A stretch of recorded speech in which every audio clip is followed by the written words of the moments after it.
Go for it. Start again? Whatever. Like, just take the best bits of everything, right? Hey everyone, joined by Mikey today. From GoRoadie, GoRoadie.com. From GoRoadie.com. Get a shameless wee plug in there. So we haven't seen you since Love Simon. Love Simon. Where have you been? Where have I been? I've been keeping myself busy. I went to Africa. I started my own business. Oh yeah, you've been developing your own app. Yes. It's where learner drivers can go search, compare and book driving lessons online the way they would expect to. It's like Airbnb but for driving instructors. Yes. We launched the product initially in 2017. Just my pitch. Let's go my fucking We're off to see Beautiful Boy with Steve Carell, Timothy Chalamet. Timothy Chalamet, obviously known from Call Me By Your Name. Who's a peach? Get it? Nah, I've not seen it yet. You've not seen it? So you need to see it. Yeah. To understand the peach reference. He's got crazy eyebrows. That Timothy guy. Does it? Yeah, his eyebrows are crazy. I'll keep an eye out for them. Yeah. Know anything about this film? I know zero about this film. I actually don't know a single thing. I think it's about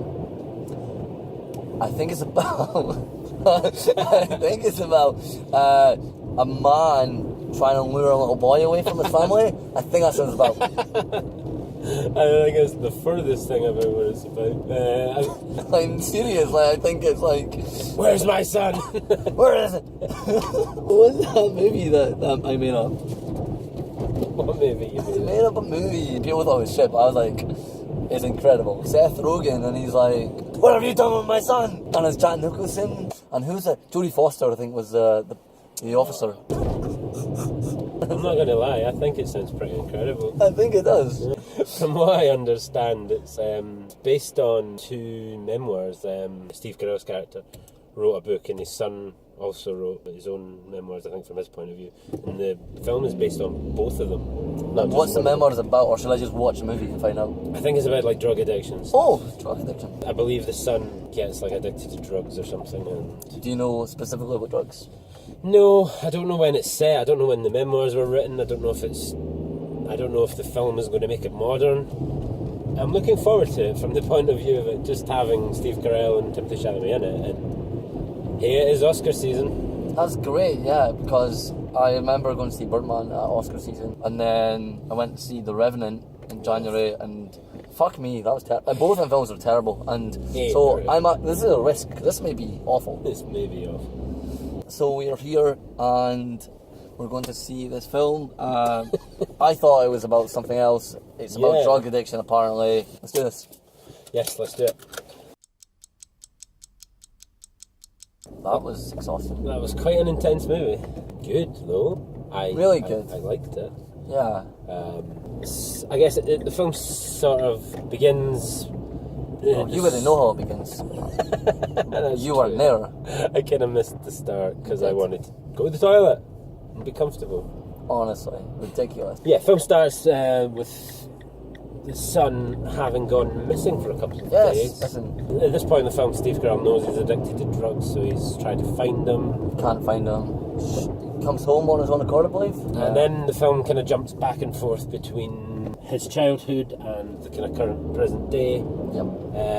I think the point now was to kind of really cement that they have a good relationship. They do. They had a very strong father-son relationship. Yeah, at one point when he gets into college, they even actually smoke a joint together. He kind of transitions from that quickly into other drugs, and he gets addicted to meth. Yeah, he tries like, I tried it once, he loved it, he absolutely loved it, so he's using it. Naturally, his dad puts him in the rehab, almost immediately in the start of the film. Yeah, it kind of jumps back and forth to rehab, relapse a couple of times throughout the movie. Well, it's not really. No, that's what happens with drugs. I think what was interesting about it is probably the whole film I kind of thought was quite frustrating. It really emulated the point well that what the parents and loved ones of drug addicts go through, because it was like they just want the best, and when they can't help themselves, it must feel absolutely hopeless for them. Yeah, Steve Carell, for his performance, really played the suffering, helpless dad really well. For all the fact that the book was supposed to be based off both of their memoirs, I feel like they really told the story from Steve Carell's point of view. 100%. he was a man completely out of his depths with it. You know, I mean, they had a great relationship. He's trying to figure out how that could all go wrong. You know, they were reasonably well off. He had all the prospects in the world. Yeah. And at one point he even, you know, tries the meth just to get in his son's head a bit. Yeah, it was really good that way. Any thoughts? No. I know, it was, like, you really felt his pain. It was, interesting to see him struggle and losing his relationship with his son, and he didn't really know how to handle that best, and you saw how angry and frustrated he got with his wife and his new family as well. Well, actually, the whole family was, like, I loved the family dynamic. Yeah, he had a brother and a sister and a stepmom.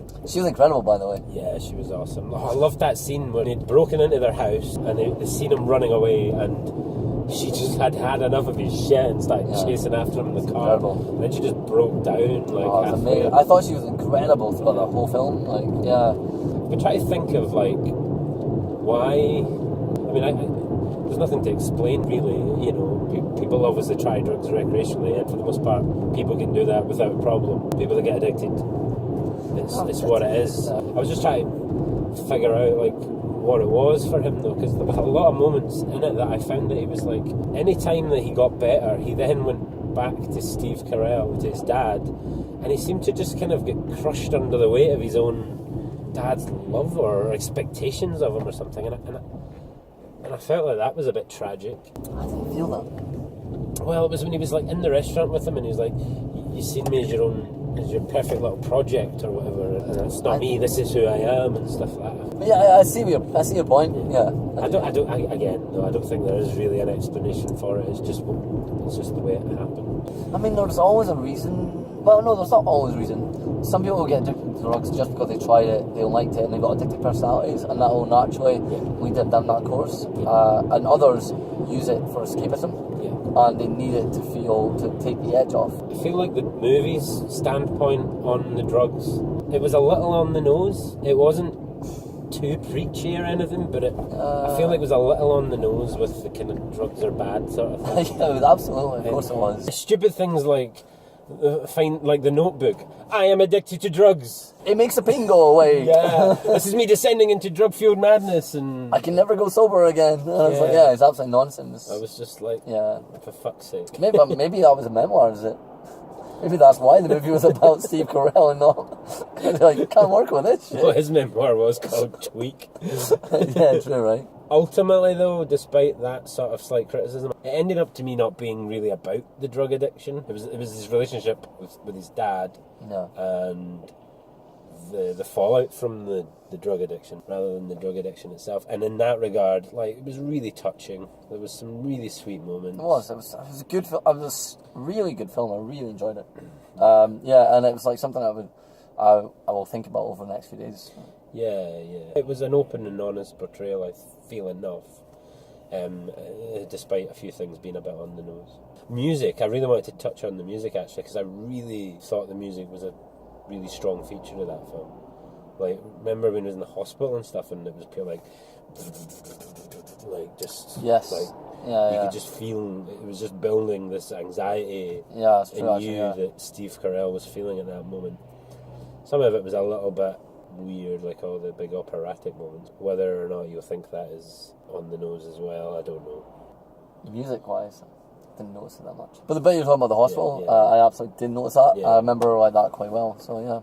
Any final thoughts then? I think check it out if you like real movies. It's like honest, enjoyable, and very heartwarming. It's a good film. I think a lot of people don't like a film like that. It's so I'm glad it's the first film I've seen this year, I think. Yeah, check it out. Thanks again, everyone, for watching. We'll catch you next time. Bye. You looking forward to it now, or are you? I was hoping it was going to be a sinister man trying to steal a little boy. Oh, wait, take that out. don't use that. Maybe. I was hoping about Steve Carell being really dark and like sinister. Dark, mysterious, sinister man. Trying to lure away. It's not any better. Why would you be hoping for something? What, a sinister man? A sinister man.